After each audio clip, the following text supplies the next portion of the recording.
ప్రకృతిని రక్షించండి, మన భవిష్యత్తును రక్షించుకోండి అనేది సమాజానికి మార్గదర్శక సూత్రంగా మారాలని నేటి సామూహిక ప్రయత్నాలు పచ్చని ఆరోగ్యకరమైన రేపటిని నిర్ధారిస్తాయని నడిపల్లి గ్రామ పంచాయతీ సర్పంచ్ కులచరి అశ్విని సతీష్ పేర్కొన్నారు. ఈ సందర్భంగా తమ గ్రామ పంచాయతీని ఆదర్శ గ్రామ పంచాయతీగా తీర్చిదిద్దే విధంగా కృషి చేస్తారన్నారు. డిచ్పల్లి మండలంలోని నడిపల్లి గ్రామ పంచాయతీలో స్వచ్ఛ గ్రామం సురక్షిత జలవాయు అనే శీర్షికపై ప్రజాపాలన ప్రగతి పదం గ్రామసభ నిర్వహించారు.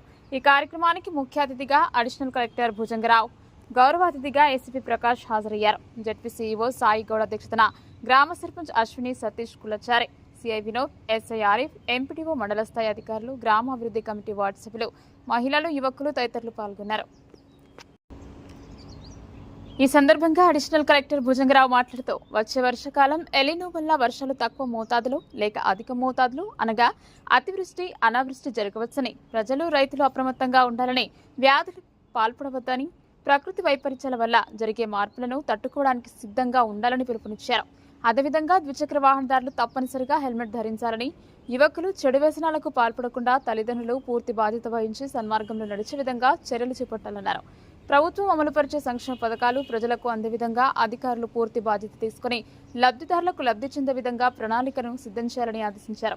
ఈ సందర్భంగా గ్రామ సర్పంచ్ అశ్విని మాట్లాడుతూ ప్రకృతిని పరిరక్షించడం ప్రతి పౌరుడి సమిష్టి బాధ్యత అని, చెట్ల జీవనానికి పునాది అని, రాబోయే తరాలకు ఆరోగ్యకరమైన సుస్థిరమైన భవిష్యత్తును అందించడానికి పచ్చదనాన్ని పెంచడం అత్యవసరమన్నారు. ప్రజలు, యువత, విద్యార్థులు, రైతులు, సామాజిక సంస్థలు మొక్కలు నాటే కార్యక్రమాలలో పాల్గొనాలని, ప్లాస్టిక్ వాడకాన్ని తగ్గించడం, నీటిని పొదుపుగా వాడటం, పరిసరాలను పరిశుభ్రంగా ఉంచుకోవడం ద్వారా పర్యావరణ అనుకూల పద్ధతులను అవలంబించాలని ఆమె కోరారు.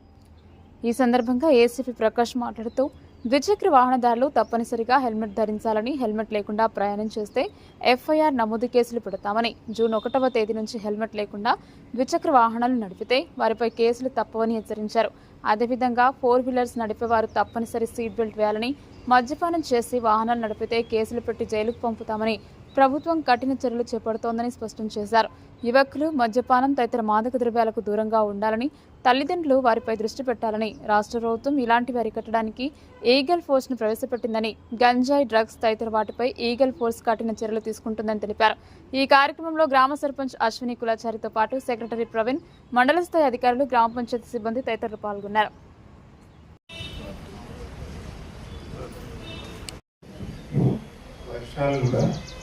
ఎక్కువ వచ్చినా కానీ డయేరియా, మలేరియా లాంటి ప్రాబ్లంలో కూడా ఏ విధమైనటువంటి చర్యలు తీసుకోవాలని కూడా మీరు ఒకసారి పెట్టుకొని అది కూడా చెప్పాల్సిన అవసరం ఉంటుంది కాబట్టి చెప్పండి.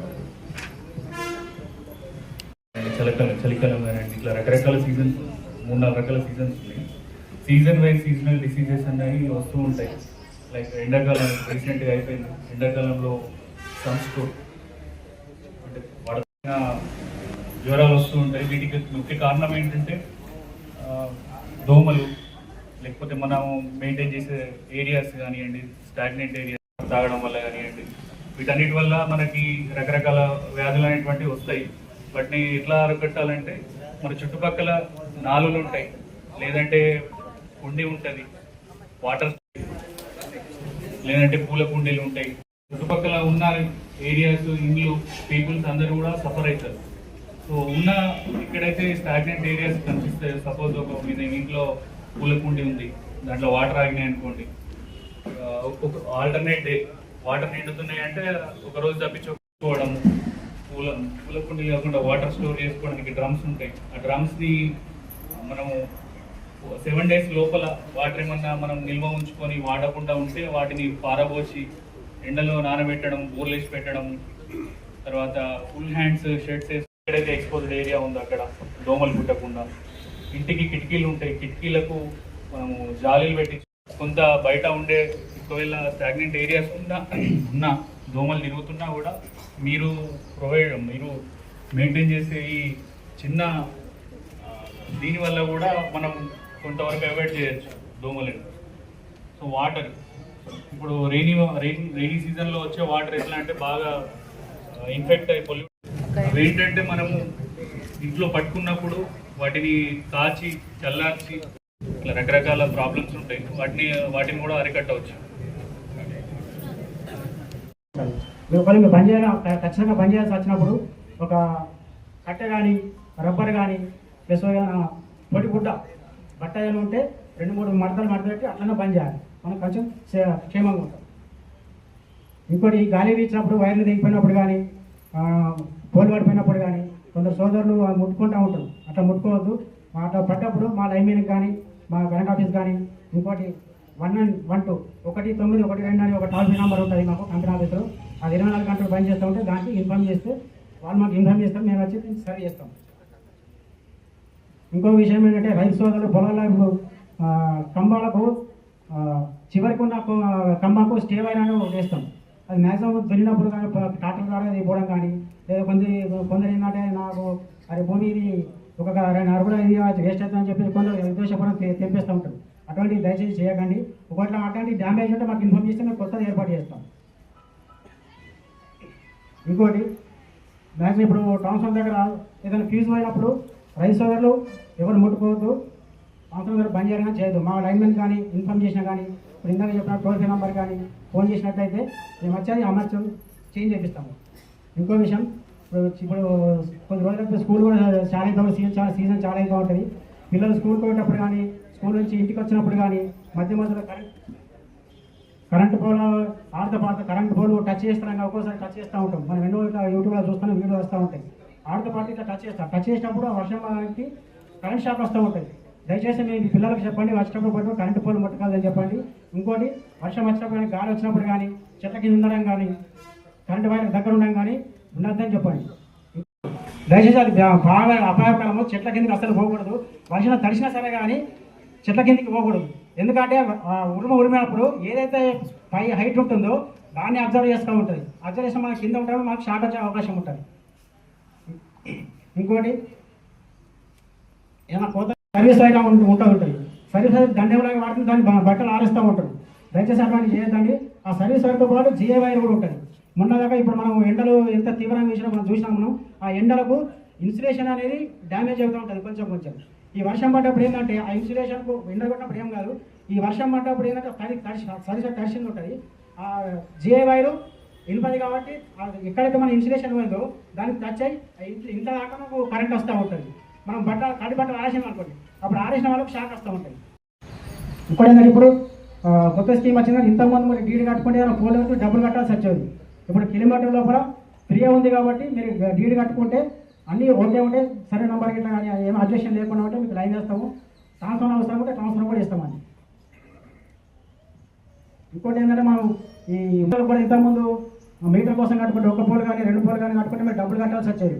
ఇళ్ళలో కూడా లైన్ వేసుకున్న కూడా ఫ్రీ ఉంది. ఎవరైనా కట్టుకుంటే మా ఆఫీస్ సంబంధిస్తే మీరు మీసారి కట్టుకుంటే మీకు లైన్ కూడా ఫ్రీ చేస్తామండి. ఇది మా ఇంకోటి ఏదైనా మీకు ఏ అవసరం వచ్చినా ఒకవేళ లైన్ మీద పోల్ మీద ఉంటే ఫోన్ లేకపోవచ్చు. అటువంటి సందర్భాలలో 192 అనేది 24 గంటలు పనిచేస్తూ ఉంటుంది. మీరు వాళ్ళకి చెప్పినా కానీ వాళ్ళు రికార్డ్ చేసుకొని మాకు ఫోన్ చేస్తారు కాబట్టి మేము తొందరగా రెక్టిఫై చేయడానికి ప్రయత్నం చేస్తామండి. ఎక్కడైనా లూజ్ వైర్స్, వంగిపోయిన పోల్స్, విరిగిపోయినటువంటి పోల్స్ ఏమైనా ఉన్నట్టయితే కూడా ఈ అగ్రికల్చర్ ఆపరేషన్స్లో అవి మనకు ట్రాక్టర్లకు కానీ మనుషులకు కానీ కట్టెలు పట్టుకొని తడి కట్టెలు కానీ లేకపోతే ఇనుప రాడ్లతో అప్పుడప్పుడు అటు ఇటు తిరుగుతూ ఉంటాం. తిరిగినప్పుడు ప్రమాదాలు ఏర్పడే అవకాశం ఉంటుంది. కాబట్టి ఈ 3 విషయాల మీద మనకేమన్నా ఈ గ్రామంలో సమస్యలు ఉన్నాయా? నిజం సార్, మనం నడప నుంచి డిస్ప్లే అసలు వంగిన పోలైతే లేవు సార్. కొంచెం లూజ్ లైన్ అయితే సార్ ఉన్నప్పటికీ మనం ఇప్పుడు 10 దాకా మార్చినాం సార్. నచ్చిన తర్వాత ఇవాళ అక్కడ రూపేంద్ర వెంచరాన్ని ఇవాళ పంపిస్తున్నాం సార్. అక్కడ మార్చున్నాము. ఇక్కడ హైవే బ్రిడ్జ్ దగ్గర కూడా లూజ్ లైన్ సార్, అది ఇవాళ చేస్తున్నాం సార్. మాకు ఎవరు దృష్టికి వచ్చిన కొద్దీ విడతల వల్ల రోజుగా చేస్తున్నాం సార్. ప్రమాదం సంభవించే అవకాశం కూడా ఉంటుంది. అప్పుడప్పుడు మనకు అన్ని పనులు చేస్తున్నా కూడా అప్పుడప్పుడు ఇంటి మీద కూడా ఏదైనా కరెంట్ శాఖ తరఫున మీ విద్యుత్ శాఖ తరఫున ఏమి వేదిక మీద ఉన్న నేషనల్ కలెక్టర్ గారికి, అదేవిధంగా డిప్యూటీ సిఇఓ గారికి, సర్పంచ్ గారికి, ఎంపీడీఓ గారికి, సిఐ గారికి, ఎస్ఐ గారికి, అదేవిధంగా హాజరైన గ్రామ ప్రజలందరికీ మా పోలీస్ డిపార్ట్మెంట్ తరఫున నమస్కారం తెలియజేస్తున్నాం. ఈ గ్రామ సభ అన్ని ఆల్ డిపార్ట్మెంట్స్ ఏదైతే ఉన్నాయో దాంతోపాటు మా డిపార్ట్మెంట్ కూడా లాస్ట్ మూమెంట్లో ఇంక్లూడ్ చేశారు. కాబట్టి ఇప్పుడు పోలీస్ డిపార్ట్మెంట్కి సంబంధించి ఇవన్నీ ఇప్పుడు ఏదైతే మీ కరెంటు మాట్లాడినారు, రైతు విత్తనాలు ఇవన్నీ ఉన్నాయి. దాంతోపాటు శాంతి భద్రతలకు సంబంధించి, అదేవిధంగా రోడ్ యూజర్స్, రోడ్ ట్రాఫిక్ గురించి తర్వాత ఇప్పుడు కొత్తగా అయ్యే సైబర్ క్రైమ్ గురించి, తర్వాత డ్రగ్స్ గంజాయి గురించి కూడా అందరినీ అవేర్ చేయాల్సిన బాధ్యత ఉంది మాకు. మొన్ననే 2 days బ్యాక్ ఇక్కడ హైవే మీద 2 బుల్లెట్తో యాక్సిడెంట్ చనిపోయారు. మీ అందరికీ తెలుసు అనుకుంటా, ఆ లేడీస్ తెలియకపోవచ్చు, మిగతా వాళ్ళకి తెలుసు. అవేర్నెస్ ప్రోగ్రామ్ అంటే హెల్మెట్ పెట్టుకోండి తర్వాత చచ్చిపోతారని చెప్పేసి మేము ఎన్నిసార్లు ఎవరికి చెప్పినా కూడా మా దాకా వస్తుందా అని చెప్పేసి మన గాలి అని చెప్పేసి ఆ దూరంగా ఉన్నారు పబ్లిక్ కానీ యూత్ కానీ అందరూ. కరోనా వచ్చినప్పుడు కరోనా లాంటిది ఏదైనా రావాలి, మళ్ళీ కరోనా బయటికి వస్తే చచ్చిపోతారని చెప్పేసి అప్పుడు అందరూ ఉన్నారు కదా, 2 సంవత్సరాలు మూసుకొని ముట్టుకుంటే ఎవరైనా పట్టుకుంటే తగ్గితే తాగితే కరోనా వస్తుందని చెప్పేసి కరోనా అందరూ మర్చిపోయారు. అప్పుడే అది మళ్ళీ రొటీన్ లైఫ్ వచ్చినా కాబట్టి కరోనా మర్చిపోయారు. కాబట్టి అప్పుడప్పుడు ఒక 5-6 సంవత్సరాలకు ఒకసారి కరోనా రావాలి, ఒక్కొక్క సంవత్సరం రావాలి. అవేర్నెస్ రాదు వీళ్ళకి. ఇప్పుడు ట్రాఫిక్ అవేర్నెస్ లైసెన్స్ తీసుకోండి తర్వాత హెల్మెట్ పెట్టుకోండి అని చెప్పేసి మీ యూత్ పిల్లలు ఎవరైతే ఇంట్లో ఉన్నారో మీ 15 ఏళ్ల వారికి 18 ఏళ్ల వారికి ఎవరికి లైసెన్స్ ఉండదు, వాడు బండి తీసుకొని బయలుదేరుతాం. ఆ బండి కనీసం ట్రాఫిక్ ఎందుకు ఇస్తున్నామని చెప్పి తల్లిదండ్రులకు అది ఉండదు. ఏదో చిన్న అవసరం ఇక్కడ పాల ప్యాకెట్ తీసుకురావడానికి లేకపోతే షాప్ ఇంకో దగ్గరకు పోతాడని చెప్పేసి, అంటే మీ మాట వినే స్థాయిలో కూడా ఈ కాలం పిల్లలు లేరు. తల్లిదండ్రులు 18 ఏళ్ళు 17 ఏళ్ళు 15 ఏళ్ళు వస్తే అది ఆడపిల్లలు కాదు, మగ పిల్లలు. వాళ్ళని కంట్రోల్ చేయడం సాధ్యం కాకుండా అయితే సెల్ ఫోన్ వచ్చిన తర్వాత. కాబట్టి రోడ్ యాక్సిడెంట్స్ విపరీతంగా జరుగుతున్నాయి.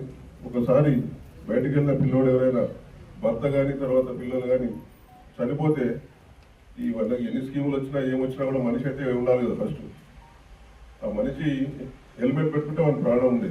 కానీ మొన్న జరిగిన బుల్లెట్ యాక్సిడెంట్లో నిన్న హైవే మీద ఫాస్ట్ వెళ్తా ఉన్నారు, 120 స్పీడ్ వెళ్తా ఉన్నారు. తర్వాత పక్క నుంచి ఒక కారు తగిలి పడిపోయినాడు. పడిపోతే ఇమీడియట్గా కంటైనర్, ఈ హైవే మీద పెద్ద పెద్ద కంటైనర్ రోజు 1000 లారీలు తిరుగుతాయి, 1000 లారీలు. ఆ స్పీడ్ 100 నుంచి 120, 130 ఉంటుంది. కాబట్టి ఆ స్పీడ్కు ఇమీడియట్గా లారీ వెళ్ళిపోయిన తర్వాత ఇద్దరు కూడా తల పగిలిపోయి స్పాట్లో చనిపోయినారు.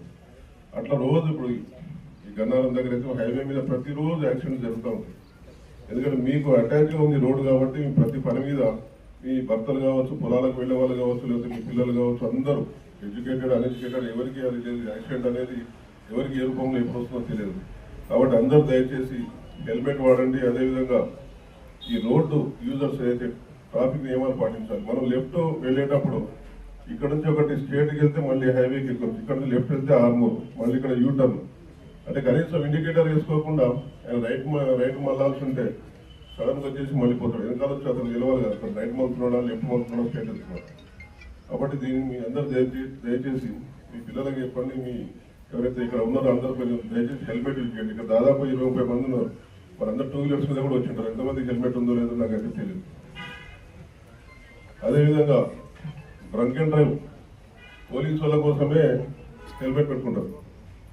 ఎవరైనా సరే పోలీసు వాళ్ళ కోసం పెట్టుకుంటారు. పోలీసు వాళ్ళు ఏం చేస్తున్నారు?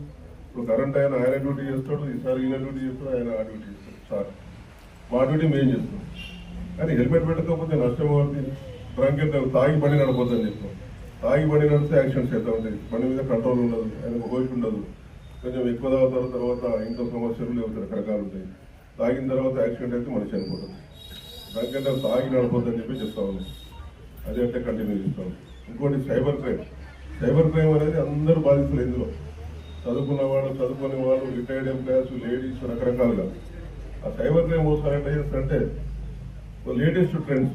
ఇప్పుడు విత్తనాలు ఇస్తున్నారు కదా, విత్తనాలు మీకు ఫలానా విత్తనాలు ఇస్తున్నాం, లేదంటే కొత్త గవర్నమెంట్ విత్తనాలు వస్తాయంటారు, లేకపోతే ఫర్టిలైజర్ కావాల్సిన ఫర్టిలైజర్స్ గవర్నమెంట్ నుంచి మీకు ఫర్టిలైజర్ 2 సంచులు వచ్చిందా 4 సంచులు వచ్చిందా మేము ఫలానా దీని నుంచి మాట్లాడుతున్నామని చెప్పి చెప్తారు. మీరు ఓటీపీ చెప్తే డబ్బులు కాల్ చేస్తారు. లేటెస్ట్ ట్రెండ్ ఏది ఉంటే దానికి రకరకాలుగా మీ ఓటీపీ చెప్పడం, తర్వాత బిజినెస్, తర్వాత వర్క్ ఫ్రమ్ హోమ్ ఒకటని కాదు. సైబర్ క్రైమ్ కొత్త ట్రెండ్. కరోనాలో కూడా కరోనాకు సంబంధించి కిట్స్ ఇస్తున్నాం, మాస్క్ ఇస్తున్నాం అని చెప్పేసి. కాబట్టి ఇది వాటి పట్ల అప్రమత్తంగా ఉండాలా. ఎవరు ఓటీపీ అడిగినా చెప్పొద్దు. తర్వాత ఏదో గిఫ్ట్ వస్తుందని చెప్పేసి, తర్వాత చాలా రకాలుగా ఇన్వెస్ట్మెంట్ ఫ్రాడ్స్ అని చెప్పేసి చాలా ఉన్నాయి. అట్లా ఇన్వెస్ట్మెంట్ ఫ్రాడ్స్ లేదంటే ఓఎల్ఎక్స్ ఫ్రాడ్స్ ఉంటాయి. మీరు ఏదైనా ఆన్లైన్లో అమ్మకానికి పెట్టినప్పుడు తర్వాత వాళ్ళు అక్కడ నుంచి వచ్చేసి మళ్ళీ అమౌంట్ ఏమని చెప్పేసి చెప్తారు. స్కానర్ పెడతారు, లేదంటే ఏపీకే ఫైల్స్ డౌన్లోడ్ చేసుకుంటారు. సెల్ ఫోన్ ఎవరైతే వాడుతూ ఉన్నారో వాళ్ళందరూ సైబర్ క్రైమ్ పట్ల అవగాహన. అదేవిధంగా ఈ గంజాయికి సంబంధించి గంజాయి మహమ్మారి చాలా పెద్ద ఎత్తున ఇండియాలో తయారైంది. ఇంతకుముందు ఎక్కడో సిటీలో అక్కడ డ్రగ్స్ దొరికి లేదంటే టౌన్లో దొరికి ఇప్పుడు గంజాయి గ్రామాన విస్తరించిపోయింది. అది అందరికీ మీ అందరికీ తెలుసు, పెద్ద విలేకరులకు తెలుసు, తర్వాత పెద్దలకు తెలుసు, మీకు కూడా తెలుసు. మీ పిల్లలు ఇంట్లో నుంచి వెళ్ళి వాడు ఏం చేస్తున్నాడు, ఎవరితో తిరుగుతూ ఉన్నాడు, తర్వాత ఇంటికి ఎప్పుడు వస్తున్నాడు, తర్వాత ఏ స్టేజ్లో ఉన్నాడు వాడు. గంజాయి ఒకసారి గంజాయి బాధితుడు అయితే వాడు దానికి అలవాటు పడితే మీరు ఏం చేసినా కూడా మొత్తం మీ ఫ్యామిలీతో పాటు తల్లిదండ్రులు ఆ కుటుంబం మొత్తం ఇచ్చినవైపోతుంది. దాని నుంచి బయటకు తీసుకురావడానికి సప్లై కాకుండా చూసేటందుకు మేము స్పెషల్ ఒకటి ఈగల్ అని చెప్పేసి ఒకటి గవర్నమెంట్ మన గౌరవ రేవంత్ రెడ్డి ముఖ్యమంత్రి గారు వచ్చిన తర్వాత ఈ ప్రభుత్వంలో సపరేట్గా శాఖను ఏర్పాటు చేయడం జరిగింది, ఈగల్ ఫోర్స్ అని. వాళ్ళు దీని మీద నిరంతరం పనిచేస్తూ గంజాయి వేరే ఎక్కడైతే విశాఖ తర్వాత ఆంధ్రప్రదేశ్ ఒరిస్సా నుంచి మన రాష్ట్రం సప్లై అవుతుందో దాన్ని మ్యాక్సిమం 90% వరకు కట్టడి చేయగలిగినాం. కానీ వచ్చింది ఏదైతే మనకు నేబర్ బార్డర్ ఇక్కడ నాందేడ్ ఉంది, మహారాష్ట్ర ఉంది, మహారాష్ట్ర నుంచి చిన్న చిన్న పాకెట్ రూపంలో ఎక్కువ సప్లై అవుతుంటుంది. ఇంకొకటి ట్రైన్ అవైలబిలిటీ ఉంది, డిస్పల్లిలో డైరెక్ట్ ఎక్కేసిన తర్వాత మహారాష్ట్ర దిగుతారు నాందేడ్, అక్కడ తీసుకొచ్చేసి ఇక్కడ చిన్న చిన్న పాకెట్ ఇచ్చాడు. పాకెట్ 200 ఉంటుంది, ఆ 2-3 సిగరెట్లకు వస్తుంది కాబట్టి అందులో పెట్టుకొని 2-3 పిల్లలు ఆ ఒక బ్యాచ్ తయారైపోతుంది. సాయంత్రం వెళ్ళేసి గంజాయి తాగేసి తర్వాత గంజాయి తాగిన తర్వాత వాడు ఏం చేస్తున్నాడో అన్ని వాడు నియంత్రణ కోల్పోతాడు, చదువు ఉండబట్టదు, తర్వాత తల్లి తండ్రి తర్వాత వేరే బంధాలు బంధుత్వాలు లేదంటే ఏది ఒక పని చేయాలంటే పని చేయలేదు. ఇవన్నీ రకరకాల ఇష్యూస్ వస్తాయి. కాబట్టి అందరూ మీ పిల్లల్ని గంజాయి బారి నుంచి ఇప్పుడు సెలవులు ఉన్నాయి కదా పిల్లలందరికీ, మళ్ళీ స్కూల్ స్టార్ట్ అయితే 10th పట్టుకుంటున్నాం, అంతవరకు ఏం చేస్తున్నారు ఒకసారి మీరు కట్ట కనిపెట్టాలి. లేదా అట్లాంటి గంజాయి తాగుతున్నట్టు కానీ తర్వాత ఇంకేదైనా వస్తే ఇమీడియట్గా మాకు సమాచారం ఇవ్వండి. అట్లాంటి పిల్లల్ని మేము ఐడెంటిఫై చేస్తున్నాం, తర్వాత డిఅడిక్షన్ సెంటర్ కూడా పంపిస్తున్నాం. కాబట్టి గంజాయి ఎక్కడ మీ ఇమీడియట్గా మా దృష్టికి తీసుకురండి, దాని మీద మేము యాక్షన్ తీసుకుంటాం. అదేవిధంగా నిన్న భీమగల్లో ఒక 3 చిన్న పిల్లలు గుంతలో పడి చనిపోయినారు. మురగుంత 10 సంవత్సరాల పిల్లోడు, ఒక 5 సంవత్సరాల పాప, 4 సంవత్సరాల పిల్లాడు. వాళ్ళకి ఏం తెలుసు ఆ గుంతలో స్నానం చేద్దామని చెప్పేసి పోయినారు. అది ఏం గుంతలు తీస్తున్నారు, మురగుంత అక్రమ తవ్వకాలు. మేము అక్రమ తవ్వకాల మీద రోజు కలెక్టర్ గారు చెప్తా ఉన్నారు, తర్వాత ఇసుక మొరం గురించి ప్రతిరోజు కేసులు పెడతా ఉన్నా, చేసేవాళ్ళ దందా చేస్తూ ఉంటారు. దానికి సంబంధించి మళ్ళీ ఫోన్ కాల్స్ వస్తూ ఉంటాయి. చిన్నపిల్లలు వాళ్ళు 3 చిన్నపిల్లలు వాళ్ళ ప్రాణాలు కోల్పోయారు. కాబట్టి వీళ్ళన్నిటి మీద మీ పిల్లలు ఎక్కడ వెళ్తున్నారు అనే సంగతి అని చెప్పేసి కొంచెం తల్లిదండ్రులు మీరు కనిపెడుతున్నారా. అదేవిధంగా ఎలక్ట్రిసిటీకి సంబంధించి ట్రాన్స్ఫార్మర్ దొంగతనాలు అయితే విపరీతంగా మరి మేము రెగ్యులర్గా ప్రతి గ్యాంగ్ను పట్టుకుంటా ఉన్నాం, తర్వాత బీటెక్ చేస్తూ ఉన్నాం. రైతులు ఇప్పుడు ఎందుకంటే సీజన్ కాబట్టి మరి ట్రాన్స్ఫార్మర్ దొంగలు అయిపోతే మళ్ళీ దాన్ని పెట్టడం తర్వాత ఖర్చుతో కూడుకున్నది మీకు తెలుసు. మీరు ఏంటంటే సింపుల్గా కంప్లైంట్ ఇచ్చేస్తారు. దానికి సంబంధించి మనం ఏమైనా చేయగలుగుతామా, ఇంకా దొంగలు దాన్ని టెస్ట్ చేయకుండా దానికి ఏమైనా జాలీ లాంటిది కానీ తర్వాత ఇంకేదైనా లాకింగ్ సిస్టమ్ ఏదైనా కొత్తది వచ్చిందా అనేది అంటే కంటిన్యూగా పోతా ఉంటాయి. ఇక్కడ ఈ రోజు పోతే తర్వాత ఇంకో పొలం దగ్గర రోజు 3-4 ట్రాన్స్ఫార్మర్లు పోతూ ఉంటాయి. పోతే ఇప్పుడు సీజన్లో వర్షాకాలం సీజన్లో కరెంటు సప్లై లేకపోతే రైతులకు ఇబ్బంది అవుతుంది. దాని గురించి ఇంకొకటి మీ లైన్ మెన్స్ ఎవరైతే ఉంటారో ఎలక్ట్రిసిటీకి సంబంధించి మీరు ప్రైవేట్ పర్సన్స్ పెట్టుకుంటారు కావచ్చు. ప్రతి ఊర్లో లైన్ మెన్ మరి అంటే మీకు అన్ని ఊర్లు కవర్ చేయడం అది కష్టమా లేకపోతే అది మాకు తెలియదు. ప్రైవేట్ పర్సన్స్ తెలుసుకొని బిహాఫ్ ఆఫ్ లైన్ మెన్ వాళ్ళు చేస్తూ ఉంటారు. ఎల్సీ చేయడము లేకుంటే ఎల్సీ ఆన్ ఆఫ్ అనేది క్లియరెన్స్ తీసుకున్న తర్వాత ఏ దగ్గర తీసుకుంటారా లేదంటే అక్కడ ఉన్న ఎవరైతే రెస్పాన్సిబుల్ పర్సన్ దగ్గర తీసుకుంటారో అది చేస్తూ ఉంటారు. రీసెంట్గా అట్లాంటి ప్రమాదాలు కూడా చాలా జరుగుతూ ఉంటాయి. దర్పల్లిలో ఒకటి జరిగింది, కరెంట్ షాక్ కొట్టి అతను హాస్పిటల్ అన్నది ట్రీట్మెంట్ ఉంది. ఆయన ఎవరు ఇంకొక పర్సన్ పెట్టుకున్నాడు గంగయ్య అని చెప్పేసి. అందులో ఎఫ్ఐఆర్లో ఏ పేరు రాశారు, తర్వాత లైన్మెన్ పేరు ఎఫ్ఐఆర్లో ఉన్నది. మీడియేటర్ గంగయ్య అని చెప్పేసి అతను చెప్తేనే మేము చేసినామని చెప్పేసి వాళ్ళు చెప్తా ఉన్నారు. మీ నిర్లక్ష్యం వల్ల షాక్ కొట్టి చనిపోయాడని చెప్పేసి డెడ్ బాడీ తీసుకొచ్చేసి సబ్స్టేషన్ ముందర పెడతారు. ఏది సబ్స్టేషన్ ముందర పెట్టినా తర్వాత మిమ్మల్ని కొట్టినా లేకపోతే ఇంకోటి ఏదైనా కూడా వచ్చేది ఎవరు వస్తారు? మేమే కదా. ఏం చేసినా ఫస్ట్ పోలీసే, మళ్ళీ లా అండ్ ఆర్డర్ ఇష్యూస్, తర్వాత మ్యూజియం, తర్వాత రకరకాల ఇష్యూస్ ఉంటాయి. మళ్ళీ మీరు ఏదో 5 లక్షలు 10 లక్షలు డిమాండ్ సెటిల్మెంట్ ఇవన్నీ ఇష్యూస్ ఉంటాయి. కాబట్టి ఈ కరెంట్ డిపార్ట్మెంట్ వాళ్ళతో రిక్వెస్ట్ ఏంటంటే కొంచెం ఈ వర్షాకాలం సీజన్లో అదొకటి చూసుకోవాలి. ఇంకో మాన్సూన్ ప్రిపరేషన్ అని మాకు మీటింగ్ కూడా అయింది. దానికోసం దాని కమిటీస్ కూడా ఏర్పాటు చేస్తాం. ప్రతి పోలీస్ స్టేషన్ సంబంధించి ఆల్ డిపార్ట్మెంట్స్తోని రేపు సడన్గా ఇప్పుడు ఎల్నినో పరిస్థితులు ఉన్నాయని చెప్పి చెప్తా ఉన్నారు. మీరందరూ ఎక్స్ప్లెయిన్ చేసి ఉంటారు అనుకుంటే ఎల్నినో అంటే వర్షాలు రాకపోవచ్చు, వస్తే ఒకటేసారి కుండపోతగా వర్షాలు అది క్రౌడ్ బరస్ట్ అంటే ఒకటేసారి ఎక్కువ భారీ మొత్తంలో వర్షం పడతాను మనం ఎక్స్పెక్ట్ కూడా చేయమంత వర్షం పడవచ్చు. అట్లాంటి పరిస్థితులు ఈసారి ఉన్నాయి అంటే కొంత. కాబట్టి దానికి సంబంధించి అన్ని డిపార్ట్మెంట్స్ మా ఎస్ఐ గారు కూడా లోకల్ మండల్ లెవెల్ ఆఫీసర్స్తో టచ్లో ఉండి ఎలక్ట్రిసిటీ, తర్వాత రెవెన్యూ, తర్వాత పంచాయతీరాజ్, మున్సిపల్ అండ్ హెల్త్ అందరి డిపార్ట్మెంట్తో ఒకసారి మండల్ లెవెల్ కూడా మీటింగ్ పెట్టుకొని రాబోయే వర్షాకాలానికి ఏదైనా సడన్గా అట్లాంటి పరిస్థితులు వస్తే ముందు జాగ్రత్త చర్యగా కూలిపోయే ఇల్లు ఉంటాయి, వాళ్ళని ఇట్లా ఏ విధంగా మనం రెస్క్యూ చేయాలి.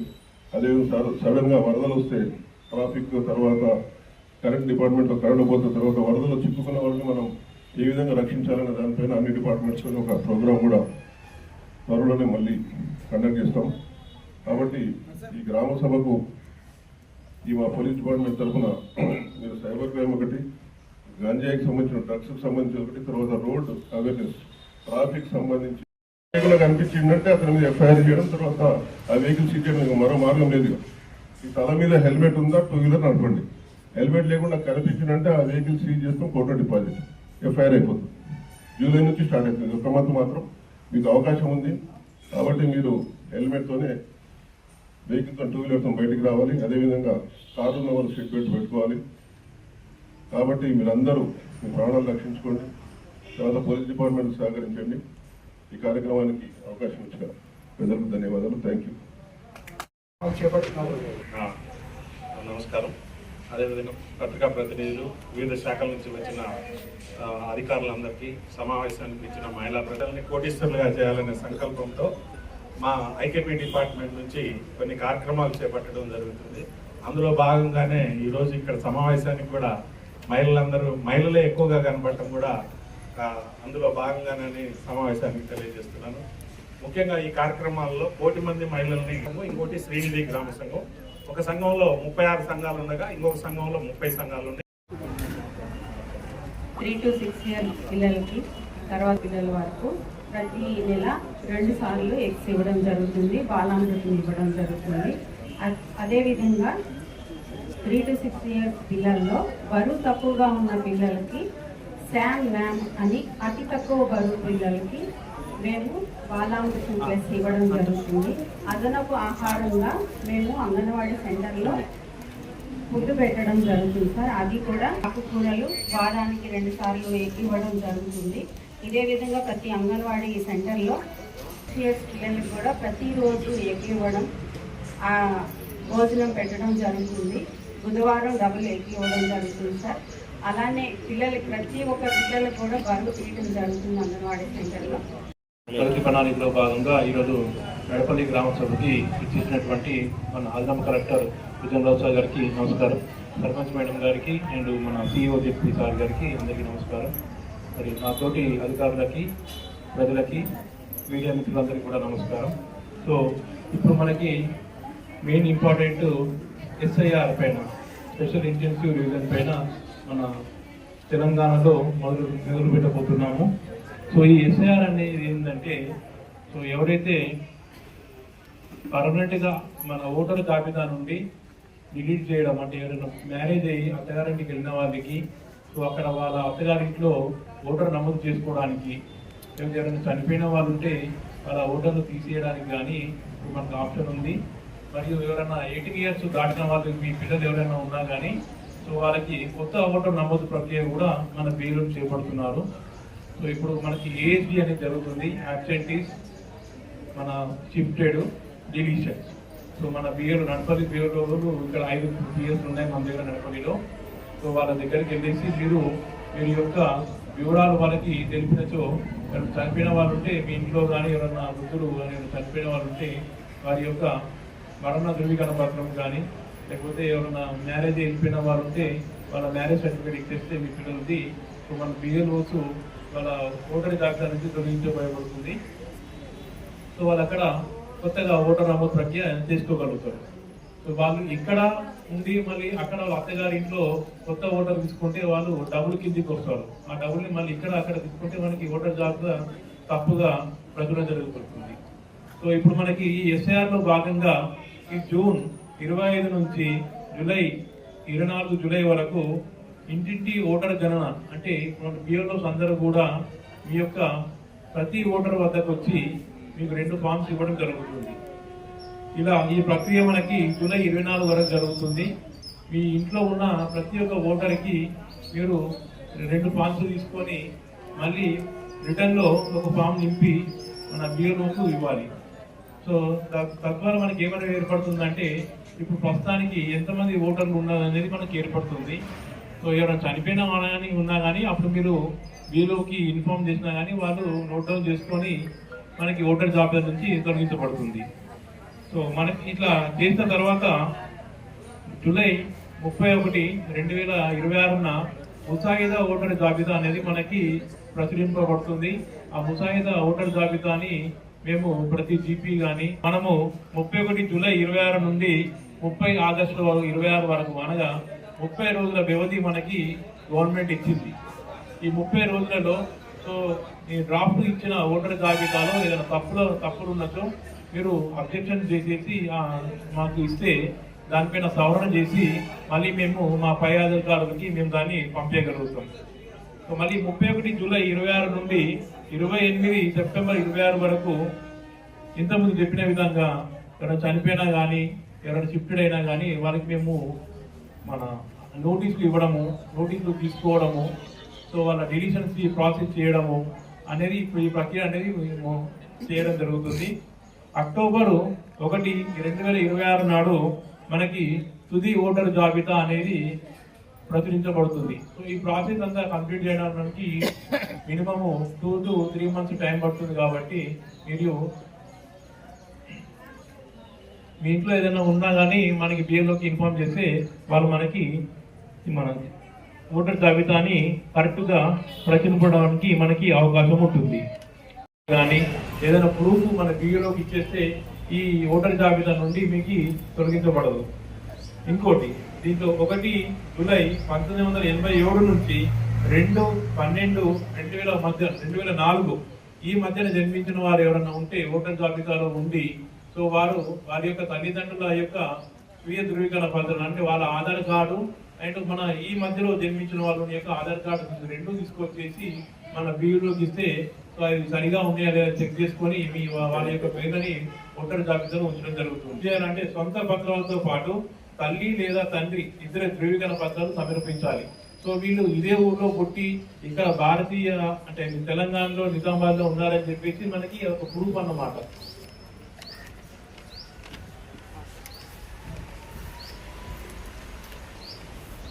క్యాస్ట్ సర్టిఫికేట్స్ లేకపోతే మన LRPD జనన ధృవీకరణ పత్రాలు అవసరం ఉంటాయి అందరికి కూడా. సో ఈ ప్రక్రియని మీరు అప్లై చేసిన వితిన్ 2-3 days లోనే మేము కంప్లీట్ చేస్తున్నాము. మన ఇన్కమ్ సర్టిఫికేట్ అయితే 3 days టైం పడుతుందండి. క్యాస్ట్ అయితే 3 to 4 days అయిపోతుంది. జనన ధృవీకరణ పత్రాలు మనకి 15 days టైం పడుతుంది. గారికి, ఎంపీడీఓ సార్ గారికి, అన్ని లైన్ డిపార్ట్మెంట్స్ వాళ్ళకి, వార్డ్ మెంబర్స్కి, గ్రామ ప్రజలందరికీ నా నమస్కారం. ఇది స్వచ్ఛ గ్రామం, మన గ్రామ సభ ఏర్పాటు చేసింది స్వచ్ఛ గ్రామం. స్వచ్ఛ గ్రామం అంటే మనం పరిసర ప్రాంతాలని మనం నీట్గా ఉంచుకోవడం. చెత్తను ఎక్కడంటే అక్కడ వారేసి డ్రైనేజీలో వారేసి అట్లా చేస్తే డ్రైనేజీ బ్లాక్ అయిపోవడం, ప్లాస్టిక్ని పారేయడం, మొత్తం వాటర్ ఎక్కడెక్కడ జామ్ అయిపోయి దోమలు రావడం అట్లాంటివి అవుతున్నాయి. అందుకని మనం చెత్తని చెత్తబుట్లో వేసుకొని చెత్త వాళ్ళు వచ్చిన తర్వాతనే వాళ్ళకి వేయడం. ఎక్కడ పడితే అక్కడ రోడ్ల పైన కానీ అవి ప్లాస్టిక్ కవర్స్ జంతువులు తినడం కానీ మళ్ళీ దాన్ని కాల్చితే ఎయిర్ పొల్యూషన్ ఇవన్నీ జరుగుతున్నాయి. అందుకని మనం చెత్తను ఎక్కడంటే అక్కడ వారేయకుండా చెత్త బండి వచ్చినప్పుడే వాళ్ళకి వేసేస్తే వాళ్ళు చెత్త వాళ్ళు కూడా వాళ్ళ వర్కర్స్ కూడా వాళ్ళకి ఈజీగా వాళ్ళు 2 days కోసం రావడం అవుతుంది. ఎక్కడంటే అక్కడ వారేస్తే వాళ్ళు క్లీన్ చేసుకోవడానికి వాళ్ళకి 1/2 hour పడుతుంది. ఒక ప్లేస్ నుంచి ఇంకో ప్లేస్, మన విలేజెస్ మన వేజర్ గ్రామ పంచాయతీ కాబట్టి వాళ్ళు రావడానికి వాళ్ళకు అందుబాటులో వాళ్ళకి లేట్ అయిపోతుంది. అందుకనే చెత్తని మనం చెత్తబొడ్లను ఏర్పాటు చేసుకొని చెత్త బండి వచ్చినప్పుడే వేసుకుందాం. మన పరిసర ప్రాంతాలని నీట్గా ఉంచుకుందాము. అదే పర్యావరణాన్ని రక్షించుకుందాం. ప్రతి ఒక్కరు కూడా చెట్లు నాటి మన పర్యావరణాన్ని మనం కాపాడుకుందాం. అడిషనల్ లోకల్ బాడీ భుజంగరావు గారికి, అధ్యక్షత వహిస్తున్న సర్పంచ్ గారికి, ఎంపీడీఓ గారికి, అందరు అధికారులకు, పత్రికా విలేకరులు, మహిళలు, కార్యక్రమంలో పాల్గొంటున్న ప్రతి ఒక్కరికి నమస్కారము. ఈరోజు మనం ఇప్పుడు గ్రామ సభలో మనము అన్ని విషయాలు అంటే వర్షాకాల సంసిద్ధత కోసం ఎన్నెన్నో వస్తున్న జాగ్రత్తలు ప్రతి డిపార్ట్మెంట్గా వైద్యుగా మనం అన్ని వివరాలు కూడా చర్చించుకున్నాం. అదేవిధంగా ఇప్పుడు గ్రామ పంచాయతీ సెక్రటరీ కానీ సర్పంచ్ మీ ద్వారా మొత్తం అన్ని డ్రైన్స్ కూడా క్లీన్ చేస్తారు, మొత్తం పరిశుభ్రంగా ఉంచుకుంటారు. వాళ్ళ ద్వారా కాకుండా సర్పంచ్ గారు చెప్పినట్టు మీరు కూడా ఎక్కడంటే మన బాధ్యత ఎక్కడంటే అక్కడ పడేయకుండా జాగ్రత్తగా మనం బండిలో వేస్తే అది శుభ్రంగా ఉంటుంది. అదేవిధంగా వర్షాకాలం వస్తుంది కాబట్టి మనము నెక్స్ట్ అంటే వర్షాలు పడంగానే మనం చెట్లు కూడా మొక్కలు కూడా దగ్గర పెట్టి మొక్కలు పెంపకుండా చేపడతాం. కొంచెం వర్షం పడంగానే అది చేస్తాం. ఈ కార్యక్రమాలు అన్నీ చేసుకున్నాం. ఈరోజు మన కార్యక్రమానికి ముఖ్య అతిథిగా వచ్చేసిన మన అడిషనల్ కలెక్టర్ గౌరవనీయులు భుజంగరావు గారిని మాట్లాడవలసిందిగా కోరుతున్నాం. హాజరైన ఇతర శాఖల అధికారులు, గ్రామ పంచాయతీ పాలక మండలి సభ్యులు, ప్రజలు, స్వయం సహాయక బృందాల సభ్యులు, పత్రికా మిత్రులు అందరికీ కూడా నా యొక్క నమస్కారం. ఈ గ్రామ సభను ఎందుకు ప్రధానంగా నిర్వహిస్తున్నాం అనేది కూడా మనందరికీ తెలియాలి. ప్రభుత్వం వారికి అంటే ఇంటర్నేషనల్గా కూడా అంతర్జాతీయంగా కూడా వాతావరణ పరిస్థితులు సరిగ్గా లేవు. ఎల్నినో అంటే ప్రతి 2-3 సంవత్సరాలకు 4 సంవత్సరాలకు ఒకసారి వచ్చేటువంటి సిచ్యువేషన్ ఈసారి కూడా వచ్చే అవకాశం ఉంది. కాబట్టి అందరూ కూడా దానికి సిద్ధంగా ఉండాలి. అంటే వర్షాభావ పరిస్థితులు రావచ్చు, అంటే వర్షం పడకపోవచ్చు చాలినంత. అంటే ఎప్పుడు మనకు ప్రతి సంవత్సరం సగటు వర్షపాతం ఇంత అని ఉంటుంది. ఆ వర్షపాతం అంత పడకపోవచ్చు, లేకపోతే దానికంటే తక్కువ పడవచ్చు. తక్కువ పడుతుందని ప్రెడిక్ట్ చేస్తున్నారు, అంటే ఎక్స్పెక్ట్ చేస్తున్నారు, అందరూ కూడా ఊహిస్తున్నారు తక్కువ పడుతుందని. ఎక్కువ పడే అవకాశం చాలా తక్కువ. అందుకే ప్రజలందరినీ అప్రమత్తం చేయాలి. రాష్ట్రం అంతా కూడా మరి ఈ పంటల వైవిధ్యం కూడా ఉంటుంది, అంటే డైవర్సిఫై చేసుకోవాలి. ఇప్పుడు సాంప్రదాయిక పంటలు మనం ఏం చేస్తున్నామంటే అంతటా కూడా వరి వేస్తున్నాం, మరి వరికి సరిపోయినటువంటి నీళ్లు రిజర్వాయర్స్ నుంచి కానివ్వండి, గ్రౌండ్ వాటర్ నుంచి కానివ్వండి, చెరువులలో నుంచి కానివ్వండి వచ్చే అవకాశం లేదు. ఇవన్నీ కూడా నిండే అవకాశం ఉండకపోవచ్చు. ఇప్పటికే అన్ని ఖాళీ ఉన్నాయి ఎండాకాలం కాబట్టి.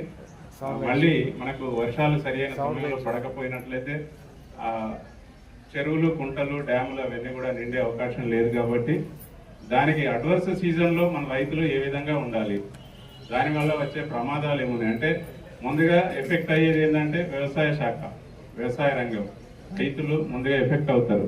ఎందుకంటే మనం ఆల్రెడీ నార్లు పోసుకొని రెడీగా ఉంటాం, వర్షం కోసం ఎదురు చూస్తూ ఉంటాం. జూలై 15th వరకు కూడా వర్షం రాదు, జూలై 1st వరకు కూడా వర్షం వచ్చే పరిస్థితి ఉండకపోవచ్చు. అట్లా ఎక్స్పెక్ట్ చేస్తున్నాం రాకపోవచ్చు అని. అట్లాగే జూలై 15th వరకు కూడా రాకపోవచ్చు, జూలై 30th, ఆగస్టు 15th వరకు కూడా సరైన వర్షపాతం లేనట్టయితే మనం నాటు వేసుకునేటువంటి పరిస్థితి ఉండకపోవచ్చు. కాబట్టి రైతులను కొంత సిద్ధం చేయాలి, మానసికంగా సిద్ధం చేసి కొంత ఒకవేళ ఈ స్పెల్స్లో వర్షం పడనట్లయితే మనం ఎటువంటి క్రాప్స్ని వేసుకోవాలి. తర్వాత దీర్ఘకాలిక పంటలు వేసుకునేటువంటి అవకాశం ఉండదు, వర్షాలు పడవు కాబట్టి, నీళ్లు సరిపోయినంత రావు కాబట్టి. స్వల్పకాలిక పంటలకు మనం మార్పు చేసుకోవాల్సి మనం సంసిద్ధులుగా ఉండాలి. వాటికి వెళ్ళేటట్టు కొంత ఈల్డింగ్ తక్కువ వచ్చినప్పటికీ కూడా స్వల్పకాలిక పంటలు 90 రోజుల పంటలు, ఒకవేళ అడపదడప వర్షం పడ్డట్టయితే మనం 90 రోజుల పంటలు అంటే 120కి బదులు 1 నెల రోజులు తగ్గించుకున్నట్టయితే నీళ్లు కొద్దిగా మనం ఉన్న నీటితోటి సక్రమంగా సద్వినియోగం చేసి పండించుకున్నట్టయితే 90 రోజులలో కూడా వరి పంటను పండించుకునేటువంటి వీలున్న వరి విత్తనాలు కూడా అవైలబుల్గా ఉన్నాయి. మీరు మీ అగ్రికల్చర్ శాఖను ఏవో గారిని, ఎక్స్టెన్షన్ ఆఫీసర్ని సంప్రదించినట్లయితే ఒకవేళ మనకు వర్షం బాగా పడపోయినా కొద్దిగా పడ్డ వరి విత్తనానికి, వరి పంటకు వెళ్ళాలనుకున్న వాళ్ళు తక్కువ కాలం పంటను వేసుకున్నట్టయితే మనము ఎటువంటి నష్టం లేకుండా మనం ఈల్డింగ్ తీసుకునేటువంటి అవకాశం ఉంటుంది. ఎక్కువ కాలం పంటలు వేసినట్లయితే ఎండిపోయే అవకాశం ఉంటుంది, రైతులు నష్టపోయే అవకాశం ఉంటుంది. కాబట్టి వర్షం యొక్క రాకను బట్టి అంటే జూన్ ఎండింగ్ వరకు వస్తుందా లేకపోతే జూలై ఎండింగ్ వరకు వస్తుందా దాన్ని బట్టి మనం ఆలోచన చేసుకొని పంటలను ఎంపిక చేసుకోవాలి. అదేవిధంగా ఐడి క్రాప్స్ కూడా వేసుకోవాలి. ఇరిగేటెడ్ డ్రై క్రాప్స్, మొత్తం వరి పంటనే కాకుండా ఒకవేళ మీకు చెరువు, మీకు బోర్ ఉంది, నీళ్ళు వస్తున్నాయి, బావి ఉన్నది, నీళ్ళు వస్తున్నాయి, కొంత వర్షం పడ్డది, మనకు సపోర్ట్ చేస్తున్నట్టయితే వరి పంట కాకుండా ID crop, irrigated dry crop, మొక్కజొన్న, ఇటువంటివి పప్పు ధాన్యాలకు సంబంధించినటువంటివి, జొన్నలు, ఇతరత్ర పంటలు ఏవైతే ఇరిగేటెడ్ డ్రై క్రాప్స్ పొలం కాకుండా కంటిన్యూస్గా ఆ నీళ్లు పెట్టే పరిస్థితి లేకుండా వారానికో 15 రోజులకో తడిచ్చేటువంటి ఆరుతడి పంటలు కూడా మనం ఎంపిక చేసుకున్నట్టయితే బాగుంటుందనే ఆలోచన ఉన్నది. కాబట్టి ప్రభుత్వం వారు అదే ఉద్దేశంతో ఈ యొక్క గ్రామ సభలు నిర్వహించమని చెప్పినారు.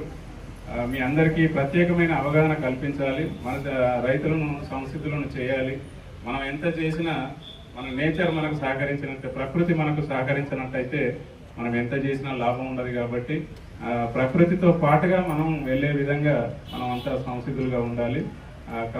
క్రాప్స్ అన్ని కూడా మీరు ఆల్టర్నేటివ్ క్రాప్స్, ఇతర క్రాప్లకు, ఇతర పంటలకు మనం వెళ్ళిపోవాలి.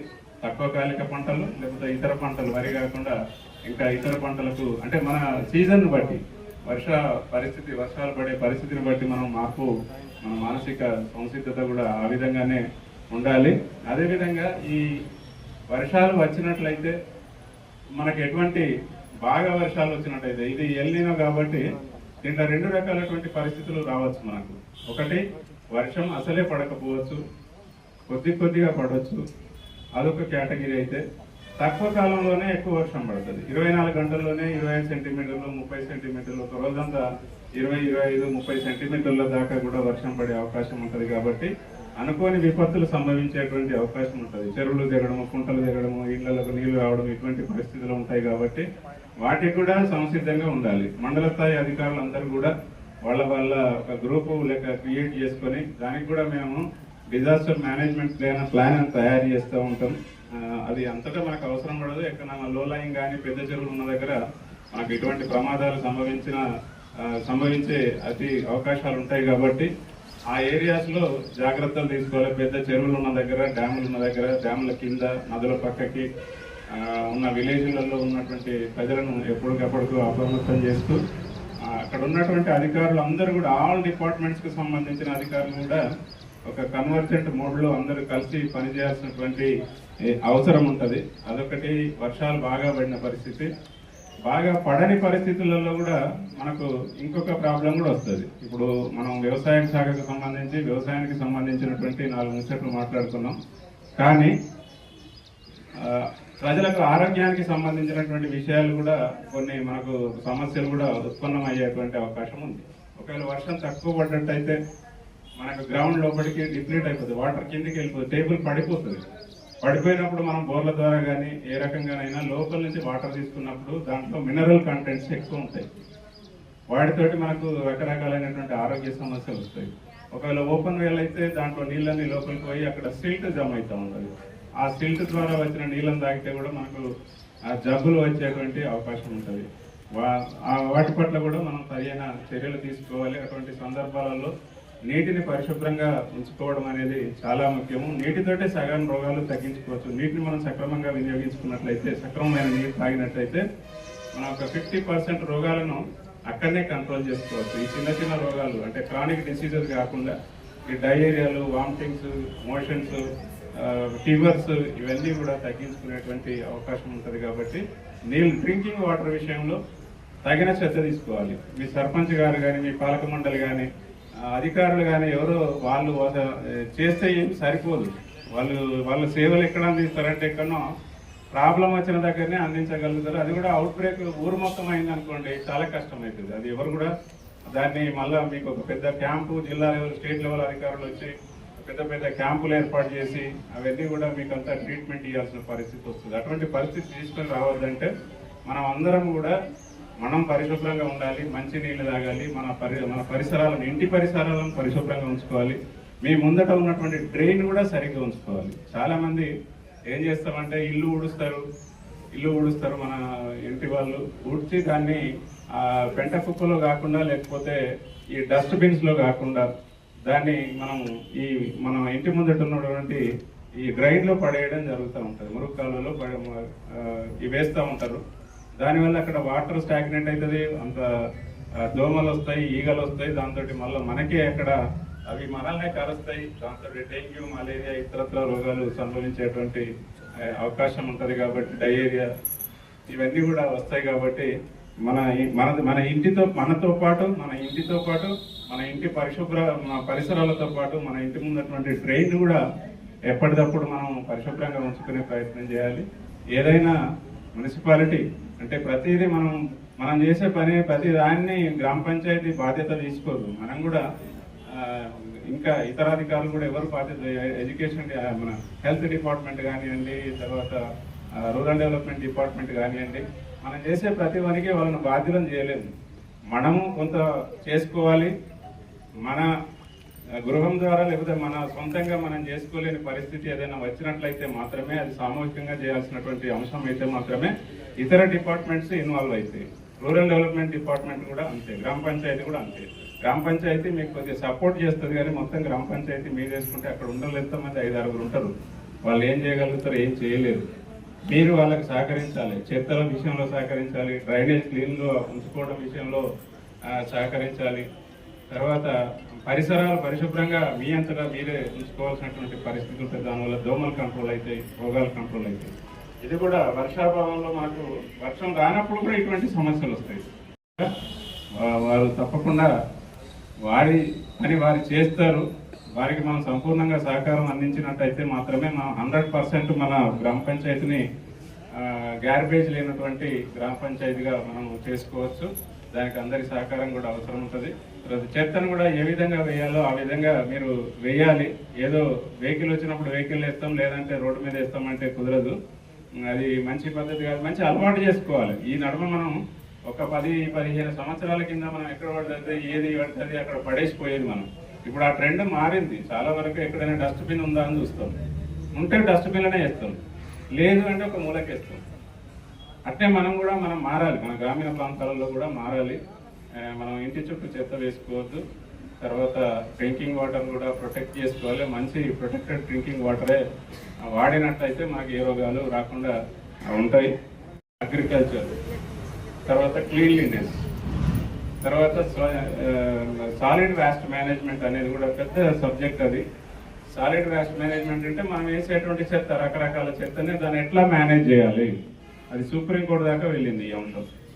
సుప్రీంకోర్టు జడ్జెస్, ప్యానల్ జడ్జెస్ అందరూ కూడా కూర్చొని దీన్ని చీఫ్ సెక్రటరీస్ తోటి ప్రతి నెలకు ఒకసారి కూర్చుండబెట్టి మాట్లాడి మీ స్టేట్లో ఎక్కడ దాకా వచ్చింది అనేది చేస్తూ ఉన్నారు. గ్యార్బేజ్ ఇప్పుడు సపరేషన్ షెడ్స్ ఉన్నాయి, మీ దగ్గర మీకున్నాయమ్మా గ్యార్బేజ్ షెడ్స్, అవి ట్రీట్మెంట్ ప్లాంట్స్ అవన్నీ ఉన్నాయా? అవన్నీ కూడా అంటే తడి చెత్త, పొడి చెత్త, తర్వాత సాలిడ్ వేస్ట్, తర్వాత వన్ టైం యూజ్ చేసి మనం డిస్పోజ్ చేస్తూ ఉంటాం. ఇది కూడా అంతే. ఈ వాటర్ బాటిల్ కూడా మనం వాడకూడదు. నిజానికి మనం ఏం చేస్తాం, దీన్ని వాడుతున్నాము, మళ్ళీ చెత్త పడేస్తే ఆ చెత్తకు కూడా ఇది డీకంపోజ్ కాదు. ఇది 100 సంవత్సరాలైనా ఇక్కడ ఉంటుంది. ఇది డీకంపోజ్ కాదు. ఇది అంటే భూమిలో కలిసిపోదు ఇది. కాబట్టి ఇటువంటి వాడాల్సినటువంటి ఒకసారి యూజ్ చేసి పడేసే వాటిని కూడా మనం బ్యాన్ చేసింది గవర్నమెంట్. వీటిని కూడా వాడకూడదు.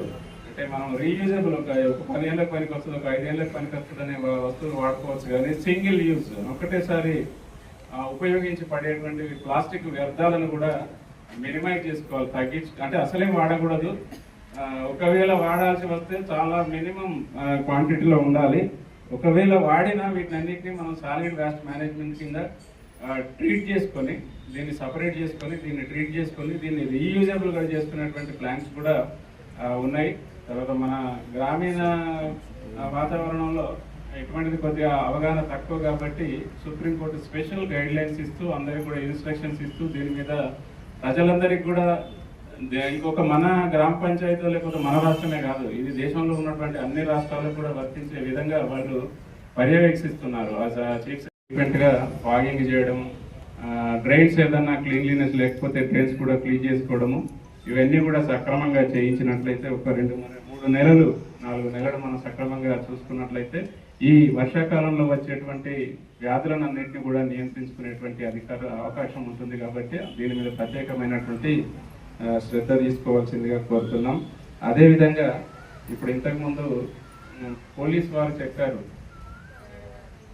ఒకటి రోడ్ సేఫ్టీ గురించి చెప్పారు. వాళ్ళు కూడా దీని మీద ప్రత్యేక శ్రద్ధ, పిల్లల మీద ఎందుకంటే కడుపు కోత ఎంత తీవ్రంగా ఉంటుందో అది తెలిసిన వాళ్ళకే, కోల్పోయిన వాళ్ళకే తెలుస్తుంది. కాబట్టి దాని మీద ప్రత్యేకమైనటువంటి శ్రద్ధ తీసుకోవాల్సిందిగా కోరుతున్నాను. అదే డ్రగ్స్ కూడా, డ్రగ్స్ ఇంటింటికి బిఎల్ఓస్ వచ్చే సమయము 25/6/2026 నుంచి 24/7/2026 వరకు మనకు బిఎల్ఓస్ మీ ఇంటింటికి వస్తారు. ఎన్యూమరేషన్ ఫామ్స్ రెండు తీసుకొస్తారు, 2 మీకు ఇస్తారు. మళ్ళా తర్వాత మీరు అందరూ ఆ ఫామ్స్ నింపి రెడీ పెట్టుకుంటే మళ్ళీ వచ్చి కలెక్ట్ చేసుకొని ఒక ఫామ్ తీసుకొని ఇంకొక ఫామ్ను మీకు సంతకం పెట్టి ఇచ్చేస్తారు. ఫామ్ రిసీవ్డ్ అని ఒరిజినల్ తీసుకొని మీకు ఇంకో కాపీ మీకు మీ రెఫరెన్స్ కొరకు ఫ్యూచర్లో ఓటర్ల జాబితాలో మీ యొక్క పేరు ఉన్నదా లేదా, వచ్చిందా లేదా, అదన్నీ కూడా చెక్ చేసుకునే విధంగా మీకు ఒక అక్నాలెడ్జ్మెంట్ కూడా, రసీదు కూడా ఇవ్వడం జరుగుతుంది. మరి ఇంతకుముందు ఇది లేదు కదండి, ఎందుకు ఇప్పుడు చేస్తున్నారు? మరి మామూలుగానైతే ప్రతి సంవత్సరం ఫామ్ 6, 7, 8 ఇస్తాము, అది ఆటోమేటిక్గా జరిగిపోతూ ఉంటుంది కదా. ఇప్పుడు ఇంటింటికి ఎందుకు ఈ జాబితా సవరణ ఎందుకు అనే క్వశ్చన్ కూడా రావచ్చు. ప్రతి 10 సంవత్సరాలకు ఒకసారి ఈ కార్యక్రమాన్ని చేస్తూ ఉంటాం మనం. ఇప్పుడు చాలామంది ఏమవుతుందంటే ఓటర్లు డబుల్ ఓటర్స్ ఉంటున్నారు. వేరే రాష్ట్రంలో అక్కడ ఓటు ఉంటున్నది, ఇక్కడ ఓటు ఉంటున్నది, లేకపోతే వేరే దేశాల నుంచి కూడా వచ్చి ఇక్కడ ఓటు హక్కు పొందుతూ ఉన్నారు. మరి వాళ్ళు సిటిజన్షిప్ లేకుండా ఓటు హక్కు ఉండడానికి వీలు లేదు, డబుల్ ఓటు ఉండడానికి వీలు లేదు, ఒకటే పోలింగ్ స్టేషన్, ఒకటే కాన్స్టిట్యున్సీలో 2 పోలింగ్ స్టేషన్లలో ఉండడానికి వీలు లేదు, వేరు కాన్స్టిట్యున్సీలలో ఉండడానికి వీలు లేదు.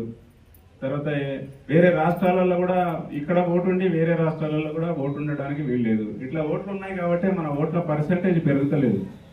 మనం ఎంత చేసినా 76-75% మాత్రమే ఓట్లు వేయగలుగుతున్నారు కాబట్టి చెప్తూ ముగిస్తున్నాను. త్వరలోనే దానికి సంబంధించినటువంటి గైడ్ లైన్స్ వస్తాయి మనకు.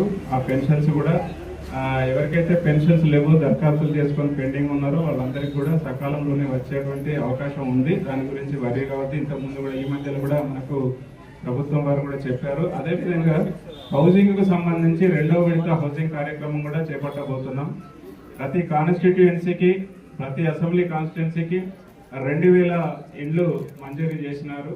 వాటిని కూడా గ్రామ పంచాయతీ వారీగా త్వరలోనే బెనిఫిషరీస్ని సెలెక్ట్ చేస్తారు. అర్హతను బట్టి అంటే గైడ్ లైన్స్ కూడా ఇచ్చినారు, ఎట్లా ఎవరిని సెలెక్ట్ చేయాలి, ఏ విధంగా సెలెక్ట్ చేయాలనే దాని మీద కూడా ఈ 2000 కాన్స్టిట్యూన్సీలో 2000 మందిని ఏ విధంగా సెలెక్ట్ చేయాలనే దాని మీద కూడా ప్రత్యేకమైనటువంటి గారికి ధన్యవాదాలు సార్.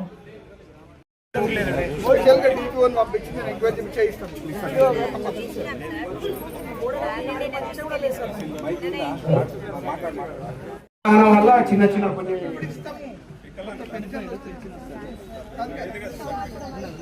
మా జీపీ పాలకవర్గం కానీ మా గ్రామ పంచాయతీ కానీ ముఖ్యంగా డ్రైనేజ్ వ్యవస్థ మీద, వీధి దీపాల మీద, వాటర్ మీద మేము చాలా చక్కగా చురుకుగా ఉన్నాం. చదువుకున్న యువకులం ఉన్నాం. సర్పంచ్ గారు అందరూ మేమంతా యూత్ ఉండి చాలా చక్కగా పనులు చేస్తున్నాం. ముఖ్యంగా సార్ కోఆర్డినేషన్ లోపం ఉంది మాకు చాలా చక్కగా క్లారిటీగా.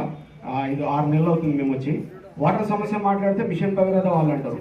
వాళ్ళ కోఆర్డినేషన్ ఖచ్చితంగా మాకు లేదు. ఎందుకంటే పైప్ లైన్ మేము వేసుకోవాలంటే మిషన్ భగీరథ వాళ్ళది ప్రాజెక్టు, వాళ్ళు చేయాలని. వాళ్ళు కొంచెం మా కోఆర్డినేషన్ ఉన్నట్టు చూడండి. రెండవది సార్, మిషన్ భగీరథ తర్వాత డ్రైనేజ్ వ్యవస్థకు వచ్చేసరికి మన రీసెంట్గా ఆర్ఎన్బి రోడ్, ఇప్పుడు ఇందాక ఏదైతే సమస్య మాట్లాడినామో, వాళ్ళు ఊపిరాడక చనిపోయే పరిస్థితి వచ్చింది.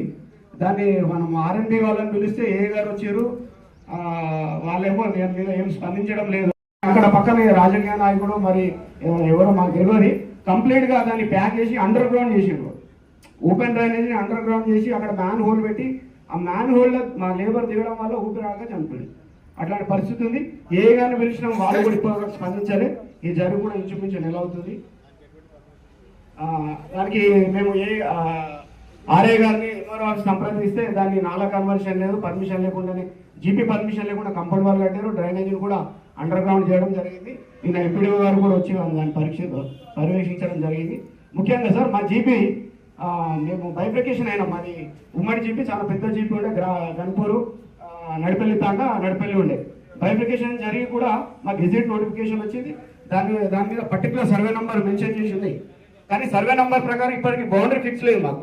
నేను నిన్న మేము ఆర్ఐ గారిని కూడా అడిగినాము, మరి పైనుంచి ఎక్కడ బౌండరీ ఫిక్సింగ్ రాలేదంటారు. కానీ మా రెవెన్యూ మాకు ఎట్లా తెలవాలి? ఇప్పుడు మా జీపీలో మేము అనేక పనులు చేసుకోవాలనుకుంటాం సార్. ఆ రెవెన్యూ మాకు బౌండరీ ఫిక్స్ అవుతే మా రెవెన్యూ లోపల మేము ఖచ్చితంగా మేము ఏమైనా టై బజార్ లాంటి ఇంకేదైనా మార్కెట్ పెట్టుకోవడం, అభివృద్ధి చేసుకోవడం ఉంటుంది. పక్క ఊళ్ళు దౌర్జన్యంగా చొరబాటు చేయడం, మాది అని గొడవకు రావడం, దానివల్ల లా అండ్ ఆర్డర్ కంట్రోల్ కూడా పోతుంది సార్. అదొకటి గమనించండి. ముఖ్యంగా సార్ ఏదైతే సార్ ఉందో దాని మీద ఖచ్చితంగా రూల్స్ రెగ్యులేషన్స్ ఏదైతే గైడ్ లైన్స్ వచ్చినాయో ఒక ఫ్లెక్స్ని మా జీపీలో ఏర్పాటు చేయండి. ఎందుకంటే ఇప్పుడు చెప్తే కానీ మాకు సారు ఆ 2014 ఆ 1983 అది ఇప్పటివరకు మాకు తెలియదు. అంటే జరుగుతుంది ప్రక్రియ, దానిపైన ఒక ఫ్లెక్స్ మాకు ఏర్పాటు చేయండి. అదేవిధంగా సార్ ఇంకా కొన్ని ప్రోగ్రామ్ చెప్పాడు, ఎలక్ట్రిసిటీ డిపార్ట్మెంట్ అవి వాటిపైన కూడా కొన్ని ఫ్లెక్స్లు మాకు జీపీలో ఏర్పాటు చేస్తే మేము పబ్లిక్ కూడా దానిపైన అవగాహన అనేది ఉంటుంది. ముఖ్యంగా సార్ ఈ పెన్షన్లు ఎవరైతే వీళ్ళు అడుగుతారో ఆ పెన్షన్స్ కూడా ఏదో రూమర్ ఒక 10-20 రోజుల కింద రాగానే అందరూ చాలా విపరీతంగా ఎండలు తిరిగి ఎండ దెబ్బ తగిలినవి కూడా సందర్భాలు ఉన్నాయి. అట్లాంటి ఏమైనా రూమర్ వచ్చినప్పుడు ఖచ్చితంగా దానిపైన అధికారులు గ్రామ లెవెల్లో జీపీ లెవెల్ అవగాహన పెట్టాలి. ఖచ్చితంగా వస్తుంది. ఒక నెల ఆగండి, 20 నెలలు ఆగండి, 20 రోజులు ఆగండి అని చెప్పాలా. చెప్పకపోవడం వల్ల పబ్లిక్ చాలా విపరీతంగా తిరగడం, మండలం చుట్టూ అదొకటి జరుగుతుంది సార్. పరిస్థితి ఉంది, వీటిపైన ఖచ్చితంగా మీరు మంచి క్లారిటీ ఇవ్వాలని కోరుకుంటున్నాం సార్. అందరికీ మన జీపీ సభ్యులందరికీ నమస్తే. కలెక్టర్ గారికి నా యొక్క నమస్తే సార్. ఇక్కడ ఏదైతే ఇప్పుడు డ్రైనేజ్ ఉందో సార్ అక్కడ పక్కనే నేను ఇంటికాడనే నేను రెట్టుకుంటున్నా సార్. ఇప్పుడు నేను వీడియో తీసుకొచ్చాను సార్. మొన్న కూడా వారం రోజుల కింద సర్పంచ్ కి మళ్ళా కారోబార్కు మళ్ళా ఉప సర్పంచ్ కి కూడా నేను వీడియో పెట్టబడడం జరిగింది సార్. ఇప్పటిదాకా కూడా అది నిన్న కూడా ఎండి గారు సర్పంచ్ గారు కూడా వచ్చి నిన్న ఏదో ఒకటి చేద్దామనేసి వచ్చిపోయింది సార్. ఇప్పుడు మా సర్పంచ్ గారు ఇప్పుడు మాట్లాడారు. ఇప్పుడు వేరే విషయం మాట్లాడారు, నా డైరీ గురించి ఇప్పుడు మాట్లాడలేదు సార్. ప్లీజ్ దయచేసి మేము అక్కడనే ఉన్నాం సార్. మేము అక్కడ ఇంటి పక్కనే ఉన్నాం. దోమలు గీమలని ఇప్పుడు 20 days అవుతుంది సార్. కావాలంటే వీడియో ప్రూఫ్ ఉంది సార్. కొద్దిగా ప్లీజ్ దయచేసి కలెక్టర్ గారు మీరు పోయేటప్పుడు సార్ కరెక్ట్ ఒకసారి నడిపెల్లో ఆగి అక్కడ చూడండి సార్ ప్లీజ్. మా స్టేజ్ అలంకరించిన పెద్దలకి అలాగే ఇక్కడికి వచ్చేసిన ప్రజలందరికీ నా యొక్క ఉదయపూర్వక నమస్కారం సార్. నాది గాంధీనగర్ కాలనీ, నా పేరు నరేష్ సార్. గాంధీనగర్ కాలనీలో ఇప్పుడు మన డాక్టర్ గారే కానీ అలాగే మన కలెక్టర్ గారు కానీ చెప్పినట్టు ఎక్కువ మోతాదులో ఏదైతే ఊరు మధ్యలో పెంట కుప్పలు అనేది చాలా తీవ్రంగా ఉన్నాయి సార్. పెంట కుప్పలు, గడ్డి మోపులు ఇవి చాలా ఉన్నాయి. బర్రెలు రోడ్డుపై సార్. చిన్నపిల్లలు స్కూల్కి పోవడానికే కానీ టీచర్లు పోవడానికే కానీ ఇబ్బందికరంగా మారింది. సో గ్రామ పంచాయతీకి సంబంధించిన పెద్దలే కానీ ఊరు సంబంధించిన పెద్దలే కానీ చాలాసార్లు చెప్పి చూసినాం, వాళ్ళు వినడం లేదు సార్. ఇప్పుడు వచ్చే వర్షాకాలం అదొక దృష్టిలో పెట్టుకున్న ఒక పెంట కుప్పలు అలాగే గడ్డి మోపులు తీయాల్సిందిగా కలెక్టర్ గారికి తెలియజేయడం జరుగుతుంది. అలాగే ఏదైతే ఊరు పుట్టి 35 నుంచి 40 సంవత్సరాలు అవుతుంది సార్, అప్పుడు ఉన్న స్తంభాలు ఏవైతే ఉన్నాయో ఎక్స్పైర్ డేట్ అయిపోయి నేను అలాగే ఏఈ గారికి కూడా పోయినసారి కూడా ఇదే గ్రామ సభలో చెప్పడం జరిగింది. ఎక్స్పైర్ డేట్ అయిపోయినాయి సార్. 12 నుంచి 13 ఫీట్లు కింది నుంచి 12 నుంచి 13 ఫీట్ల హైట్ లోనే ఉన్నాయి వైర్లన్నీ. ఇప్పుడు అది కూడా దృష్టిలో పెట్టుకొని, ఎందుకంటే వచ్చేది వర్షాకాలం, గాలులు వీస్తాయి. ఒక వైర్లు కింద పడితే ఇప్పుడు మనం విన్నాం ఇన్సూరెన్స్ వస్తాయి 5,000, 5 lakhs, 10,000, 20,000 ఈ విధంగా అంటున్నాం. కానీ ప్రాణం ఉండాలి కదా సార్. ఆ యొక్క వైర్లు అనేవి కంపల్సరీ పడతాయని తెలిసి మనము నెగ్లెక్ట్ చేస్తే కరెక్ట్ కాదని ఒక ఉద్దేశం సార్. ఆ విధంగా ఒకసారి ఎంపీఓ గారు, ఎంపీడీఓ గారు, లోకల్ సర్పంచ్ గారు, పంచాయత్ సెక్రటరీ ఒకసారి ఫస్ట్ కంప్లైంట్ ఏదో డ్రైన్ మొత్తం మూసేసినారని అంటున్నారు. దాన్ని ఒకసారి మీరు చూడాలి. డ్రైన్స్ కూడా ప్రాబ్లం చెప్తున్నారు.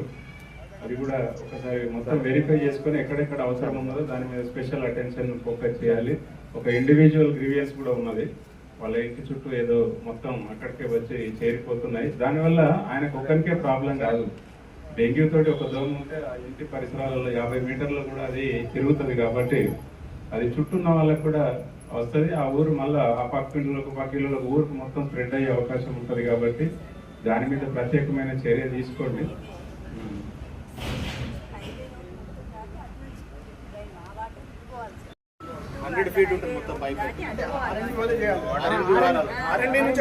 R&B వాళ్ళు చేయాలి. ఏమన్నా ఉంటుందంటే మనకు గవర్నమెంట్ ఒక ఆపర్చునిటీ ఇస్తుంది. ఆపర్చునిటీ ఇచ్చినప్పుడు మనం దాన్ని అవైల్ చేసుకుంటాం. ఇప్పుడు రేషన్ కార్డ్స్ ప్రాసెస్ దాదాపు అయిపోయింది.